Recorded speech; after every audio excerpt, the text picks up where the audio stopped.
So for you, those of you who don't know me, my name is Brandon Dragone, and I'm going to be sharing my testimony. It's always like a difficult and humbling thing at the same time when you share your testimony, because you're hoping through your experience somebody gains something in which they don't have to follow down the same path that you did. So that humbles me to realize that, to look back on that. So I told this actually probably about 2 weeks ago at the Jupiter Church, and I've been granted a little bit more freedom here to go into a little bit more detail, which I think, reflecting back on it, will just make it that much more powerful. So I'm super grateful to be here, and well, let's begin. Right now, I'm 30 years old, and the story really starts when I was 17. When I was 17, it was 2003. And I just remember, this is where it all really pretty much began, was my parents split up, and we were living in Mississippi. I may have a visitor from time to time. And we were living up in Mississippi. Hi.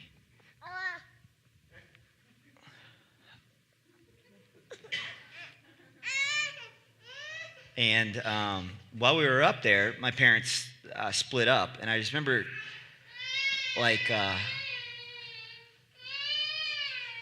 just feeling so angry as a result of that, you know. And we grew up Catholic, and we were, there's our drummer. We grew up Catholic, and we really weren't good Catholics, I guess you could say. You know, maybe midnight mass every couple years, and maybe Easter every once in a while. So God really was nowhere in my life at all. I honestly, and looking back on it, I didn't even know what a Christian was. Remember, this is something that they asked me at the last church when I shared. They said, did you judge Christians, or did you think Christians were weird? And I said, I didn't even know what they were. I didn't know a single one, and I didn't know what it meant. So it just goes to show you a little bit about the lifestyle that I had coming up. And in a way that's, you know, like a positive, I guess, now, because the Lord used it for his gain. So I remember just the anger and everything that I had when I was 17 and my mom left. And I remember thinking to myself, like, this means war type thing. Because, like, I just remember just all these terrible thoughts going through my head. And I remember one day, it was my dad, myself, and my sister. He couldn't come and pick us up from school. So he asked us to walk up the street to, there was this church, it was a Baptist church, and to be able to go ahead and wait for him there for a couple hours, because the guy who was our landlord suggested to him that's where he'd have us go. So we went there, and the pastor pulled me aside like a good pastor would, who knew he had some guy from Florida who probably didn't know the Lord. He pulled me aside, and he just asked me, and he showed me these two cliffs, and one was us and one was God. And the only thing, he says, how do you think we can bridge this gap? There's a valley in between. How do you think we can bridge this gap? You know, he goes, a lot of people think just by being a good person or donating to charity or going to church, you're able to bridge this gap. And what happens is you end up falling into the valley, he says. He goes, the only thing that bridges this gap is the cross. And I'm just like listening, and I'm thinking to myself, like, okay, where's he going with this? And then he goes, do you want to accept Jesus Christ? And I was like, so what does that mean? And he goes, like, do you want to give your life to Christ, accept him as your Savior, and then follow the rest of your life in accordance with his commands? Something along those lines. And I said, so you're telling me there's more than just going to church? And he's like, yeah. And it hit me like a ton of bricks. I said to him, my exact reaction was, I've never heard this. I never heard this. I always thought there was something more than just going to church on Sunday. And he's like, there's a lot more. And I was like, this is news to me. Never heard this before. Where do I sign the dotted line? He goes, well, pray after me. And I go, all right, let's pray. Don't even really know how to do that, but let's pray. I went ahead and prayed, and then I'm just like, is that it? And he's like, that's it. The angels are rejoicing in heaven for one soul being saved. And I'm like, well, that's great. That's awesome. That's all. I've never heard this, but if this is what you're telling me the Word of God says, this is what I'm going to go ahead and do. And the wildest thing looking back on it is I had never, ever, ever, ever read beyond the 10 Commandments in my entire life, was never raised in a household in which we were taught to respect the Word of God, never went to any kind of church service at all, never had any of that, didn't even know what a Christian was, but I had something like written in my fabric that said, if God says it, who are we to argue with it? And that's always been there with me, and that's a blessing. I have no idea where that's come from to this day. So, fast forward about a year later, not even, about a year later, and I'm in Iraq, 2004, and I'm in Iraq. And I remember looking back on it now, and I really didn't know what I was doing. I really didn't know much about doctrine at all. I mean, I really didn't know much about any of that kind of stuff. But I just remember thinking to myself, all these other guys over here are doing stuff that I don't ever want to have to rely on. And not saying I'm better than these guys, but I have a different approach to deal with this stress that we're under, I guess you could say, stress. And it was getting in the Word of God, and it was going to the Sunday services. At the time, I was going to Sunday services, and it was getting closer to the Lord. And I really didn't know what I was doing, because it was almost kind of like I became saved and then deployed in a way. So I really didn't have much, within I just really didn't have much of a mentorship at all. But the neat thing was that got me through. And looking back on that, my brothers in arms, the Marines that were over there, they just were doing some wacky things, wishing woulda, coulda, shoulda about all the fun times they said they had. They were not able to partake in while we were over there. And then I was over there, really didn't know what I was talking about, but I knew this was something that gave me a feeling that I never had before. And a lot of the guys would ask me, and I would just be like, you just got to believe is all the better answer I could tell them at the time, So that lasted for a couple years, but the reason I'm kind of glossing over this is to kind of show you that the thing that initially got me to become a Christian was there were these people, that landlord that told my dad the one day, were some of the most selfless, loving people I'd ever met in my life. And that's why Mississippi's called the hospitality state. You know what I mean? These people were great people. They were awesome. And I was like, whatever you guys are, I'm going in that direction, whatever it is. And it just so happened to be Christianity. Luckily, it wasn't anything else. That's really what won me over. And I say that to later then contrast, how I came into this church, because it was very different, but it just goes to show how God lets us mature and walk in our faiths, because in the beginning, that's all it took. So that lasted for a couple years, and I really didn't have, I guess you could say like a rock solid faith, but I would definitely look back on those first, I guess you could say 6 years as walking with the Lord. And then, I guess you could say I started to kind of get sick of it. It was like 2009-ish. And the sad thing was I started to have more progress in my Marine Corps career. So I was having more progress in my Marine Corps career, thinking to myself, I don't really need this God thing. I don't need this God thing. And it started to fade. This started to progress, and this started to fade. So, and that's the worst, because that's what got me through in the first place. You know what I mean? I should have known that, but that's not what happened. So, I became commissioned in 2011 as an officer, and in those couple years beforehand, I was doing triathlons pretty intensely, way more intensely than is healthy to do triathlons. So it's neat to be able to swim, bike, and run for far distances, but when that's your whole fabric of who you are, it's unhealthy. So I remember, and this is just such an amazing story, because looking back on it, after I came into the Seventh-day Adventist Church, looking back on it, God knowing the end from the beginning is just so amazing how he used this one example. I remembered it was 2011, and my life for the last 2 years had become so simple. Swim, bike, run. And everything else that fueled that is what was in between. Sleep, eat, rest, whatever else it was. But it was swim, bike, run, swim, bike, run, swim, bike, run. And remember, in 2011, there was a thing called the All-Marine Triathlon team I was trying out for. And the head of the team was a lieutenant colonel who was doing a race down in Miami called MIT, Miami International Triathlon. And he was going to be there, and he knew that I was going to be there. So that, in a way, was kind of like my unspoken tryout. So it was a really, really big deal. But I had already committed to a race up in South Carolina the day before. So what we did was I planned this out, me and a buddy of mine, and we drove all the way up to South Carolina and we raced on Saturday. By God's grace, I have no idea how this happened, but out of I don't know how many thousands of people, I got ninth overall, beat a couple pros, immediately jumped in my car, drove right down to Miami. We got maybe 7 hours sleep, which for the prima donnas that we were, 7 hours was oh my goodness, if anything goes bad, we'll blame it on this. God forbid you did a race the day before, not that at all. It was the 7 hours of sleep. So then I remember at this race down in Miami, there were Olympians, medalist Olympians down there. And me and my buddy, we were just ready to go. We were ready to go. Everything was planned out logistically. Everything was to the point. I had everything packed in my car just perfectly, and everything was spot on. Nothing was going to go wrong. And I remember I saw the lieutenant colonel, and I shook his hand, and he's like, all right, we'll see how you do today. And I'm thinking to myself, this is my ticket to never get deployed again. If I get on this team, I'll never get deployed again. And that's so inaccurate. Even if I would have gotten the team, I still could have been deployed. But that's what I told myself back then. So the pressure was incredible to do well at this race. So I remember a couple minutes before I go to start, I look around, and I'm thinking to myself, oh my goodness, where are my goggles? How am I going to swim a mile in the bay down here if I don't have my goggles? I remember thinking to myself, I don't ever lose anything, especially for this kind of stuff.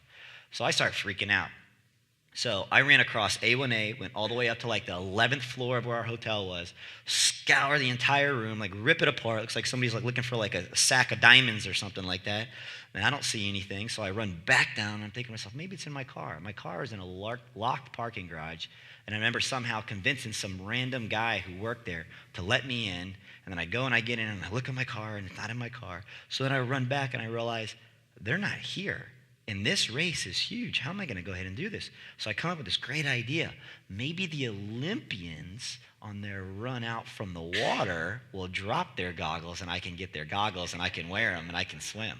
That's how dedicated I was to this stupid sport that I was doing, So I'm looking around, and I'm realizing, oh my goodness, this is falling apart. These guys are running in a direction in which I can't get over there. It's blocked. I'm not going to be able to get them. So I'm looking around, and all of a sudden I see this guy and another dude standing right next to him.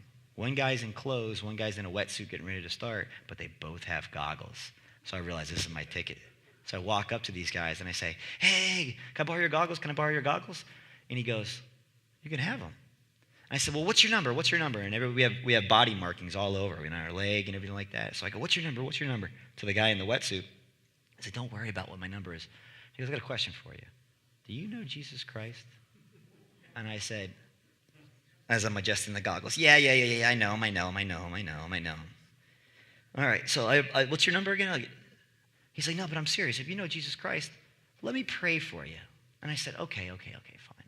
And I'm adjusting the goggles in my hand as this guy is praying for me. It couldn't have been a more inconvenient thing for him to do to me at that moment.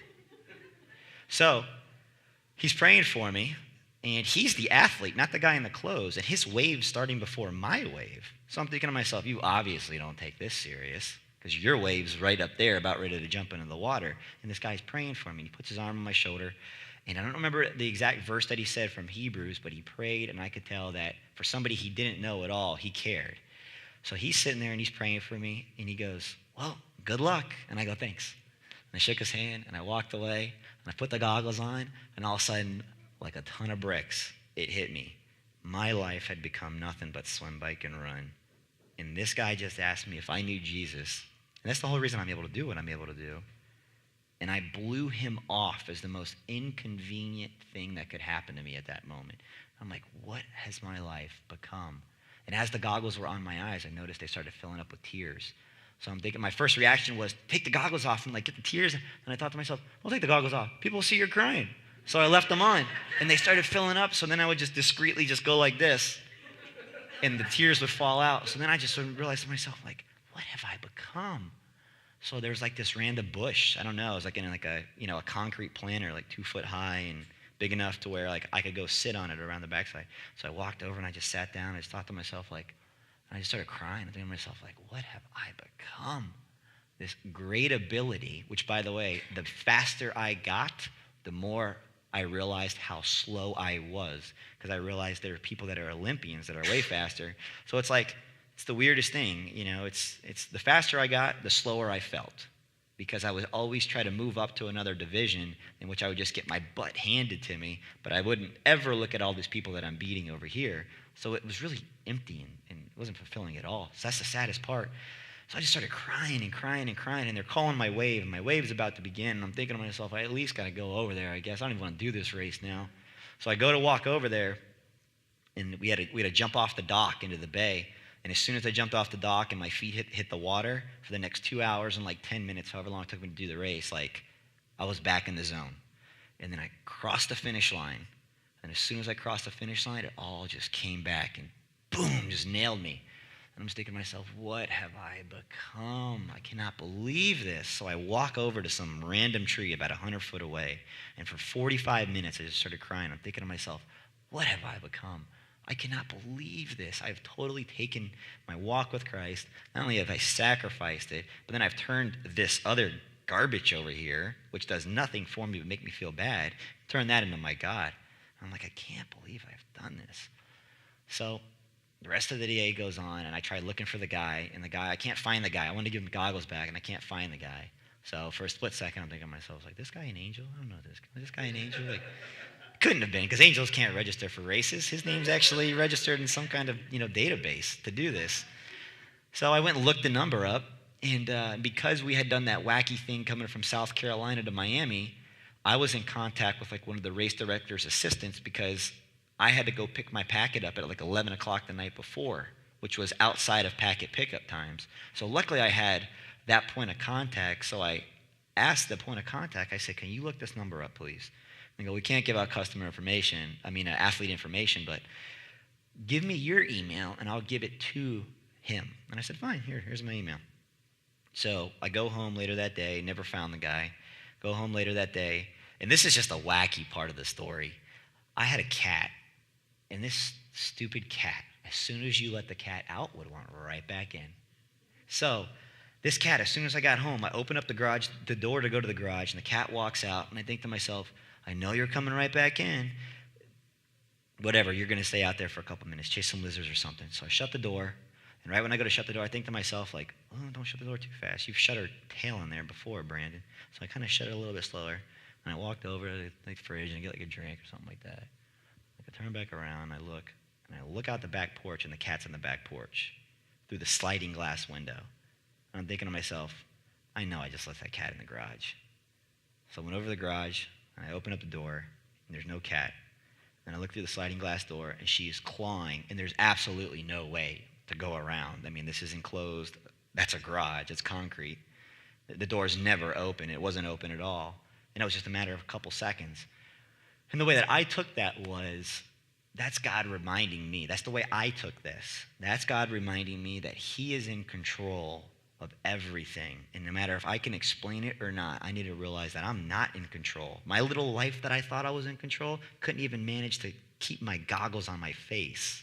And then God's over here. He can do whatever He wants. And I remember just a smirk came on my face. I remember thinking to myself, I'm an idiot, God.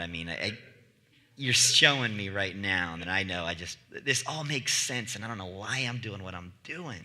So that was about 2011, early 2011. That's the way I took that whole thing. So the story, unfortunately, doesn't end there. Probably about another year later, I was still not walking with the Lord. But this time, I was up in a place called Quantico, Virginia, which is where all Marine officers go to a thing called TBS, the basic school. And I was up there, and my worldliness was at an all-time high at this time.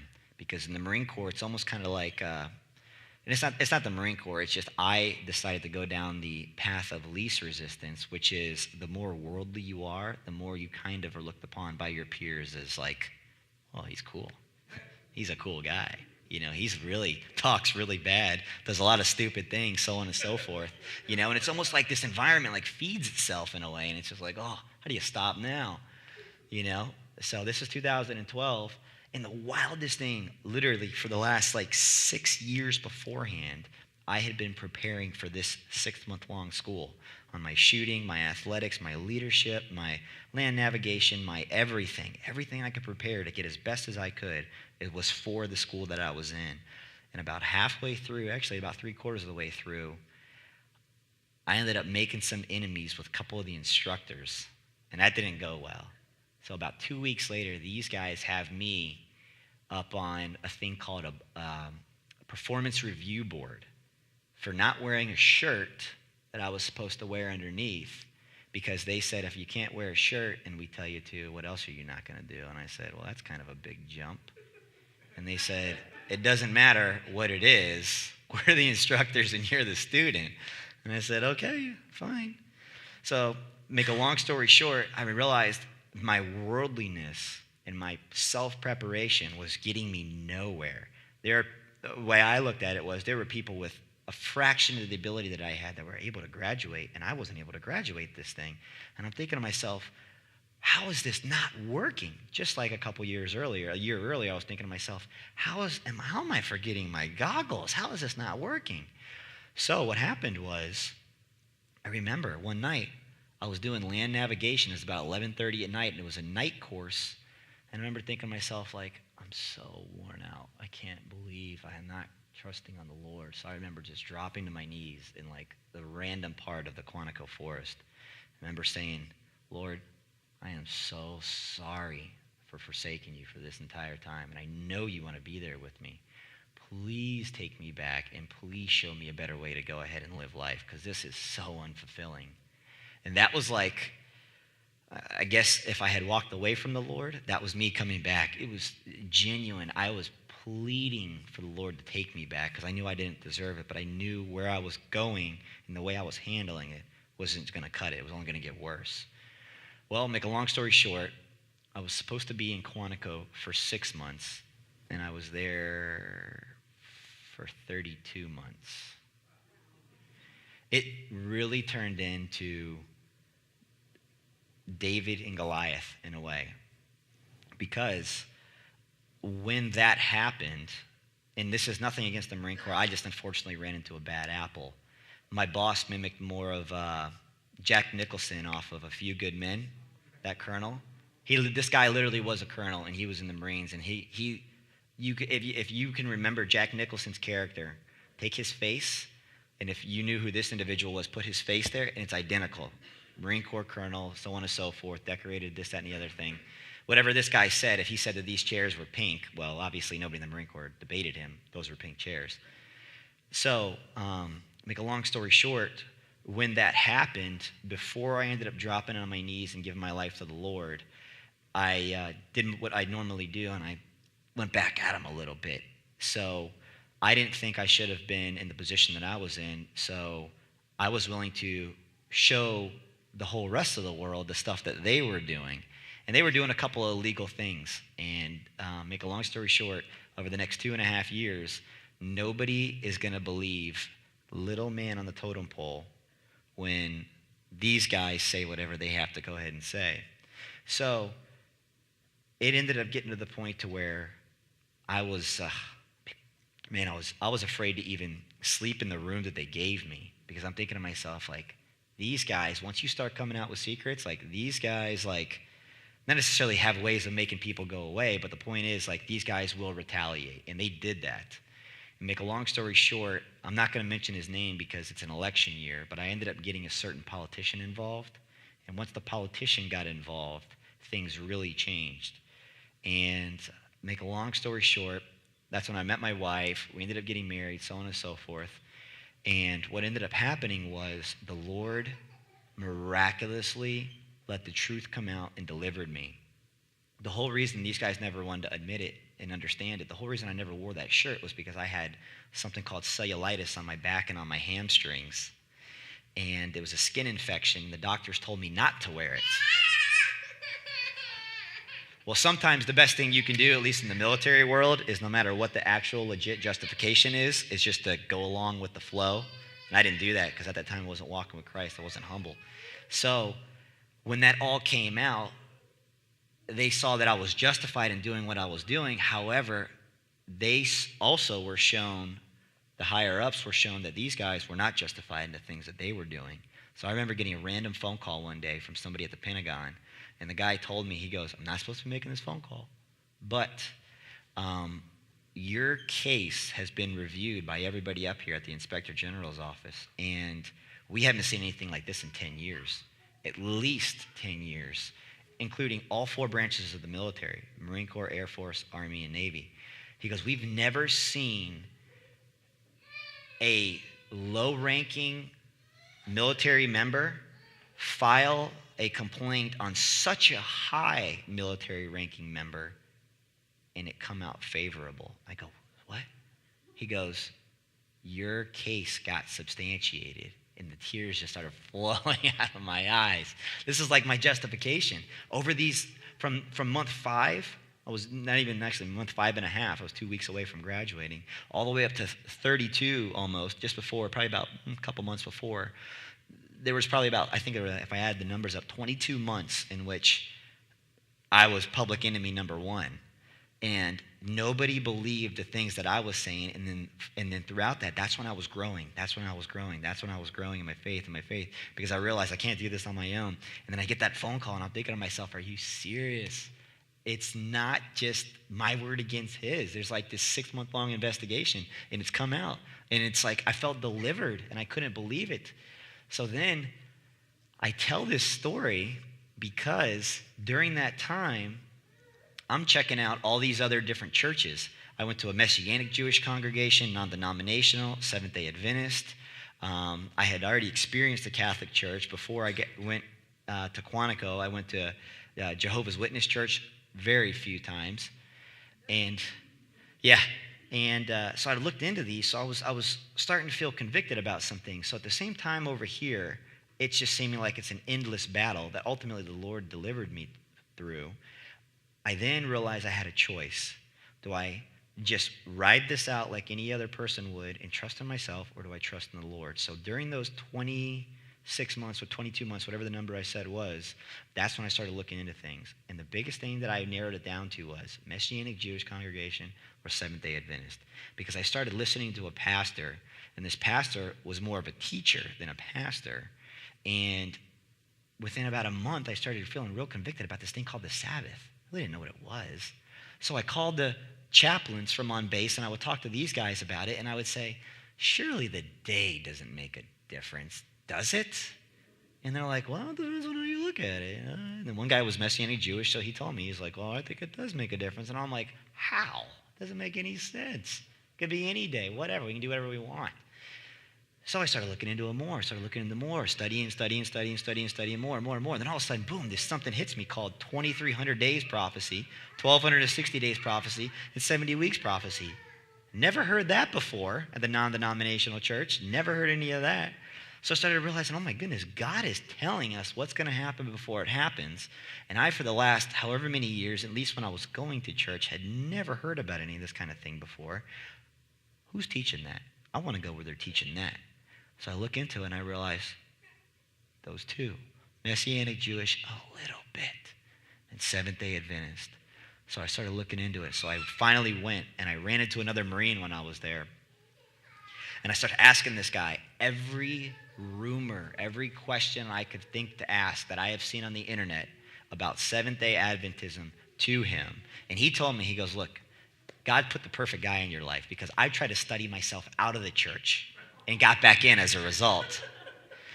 So I would ask him these things. So what about this thing that I hear? And what about this over here? That's really shady. He's like, well, and he would tell me, he's like, most of that comes from a really, really angry Seventh-day Adventist pastor who has left and then speaks terribly about the church, who can't substantiate hardly anything that he says. So we would look into these things, and I just remember thinking to myself, like, this is it. This is exactly where I need to be, the Seventh-day Adventist church.